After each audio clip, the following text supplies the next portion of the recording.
திருவண்ணாமலை அமைச்சர் கபடி கழகம் சார்பில் மாவட்ட கபடி போட்டி நடத்தப்பட்டது. போட்டி திருவண்ணாமலை மாவட்டம் உள் விளையாட்டு அரங்கில் நடைபெற்றது.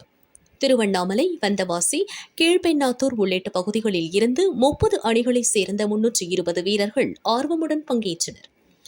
ஆன்லைன் மூலம் பதிவு செய்தவர்கள் மட்டுமே போட்டியில் அனுமதிக்கப்பட்டனர். மாவட்ட போட்டியில் வெற்றி பெறும் 2 அணிகள் மாநில அளவிலான போட்டிக்கு தகுதி பெறுவர். விறுவிறுப்பாக நடைபெற்ற போட்டிகளை அனைவரும் ஆர்வமுடன் கண்டு ரசித்தனர்.